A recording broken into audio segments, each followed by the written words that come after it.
కానీ ఎడారి మతాలని వాళ్ళని విమర్శించి వాళ్ళని ప్రొవోక్ చేసి హిందూ మతం మీద కామెంట్ చేసేలాగా మీరే చేస్తున్నారు. అదే సనాతన ధర్మం, అది గమనించలేకపోతే మా కర్మ. ఇలా వేరే మతాల్ని రెచ్చగొట్టి వాళ్ళని విమర్శించి జీవి వస్తాయనుకుంటే అది మీ కర్మ. ఈసారి ఎవరైనా వచ్చి మిమ్మల్ని మీకు ఇంతమంది దేవుళ్ళు ఎందుకున్నారని అడిగితే చంపక చెల్లు అనేటట్టు సమాధానంగా మమ్మల్ని వచ్చి ఎవ్వరు ఇలాంటి ప్రశ్నలు అడగరు. మేము వేరే మతాల్ని గౌరవిస్తాం, వాళ్ళు కూడా మా మతాన్ని గౌరవిస్తారు.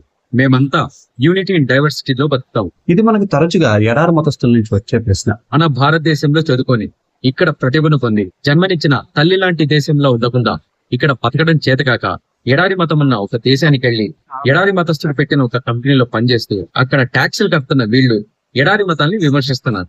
అది ఈ ఆదర్శ దంపతుల దేశభక్తి దైవభక్తి. ఎడారి మతాలు అని అడ్రస్ చేస్తే అందులో తప్పేముంది, అది వాస్తవమే కదా అని మనలో ఎవరికైనా డౌట్ వస్తే అది కూడా నేను క్లియర్ చేస్తాను. వేరే మతాల వాళ్ళు మనల్ని అడ్రస్ చేసేప్పుడు హిందువులు అని పిలిస్తే ఎంత గౌరవంగా ఉంటుంది, ఎంత మర్యాద పూర్వకంగా ఉంటుంది. అలా కాదని విగ్రహారాధన చేసే వాళ్ళు ఉంటే ఎంత రెచ్చగొట్టినట్టు ఉంటుంది, ఎంత ప్రొవోకింగ్ గా ఉంటది. ఇప్పుడు ఈ ఆదర్శ దంపతులు కూర్చొని చేస్తున్నది కూడా అదే పని. వేరే మతాల వాళ్ళని హిందూయిజం మీద హిందువుల మీద విమర్శలు చేసేలాగా రెచ్చగొడుతున్నారు.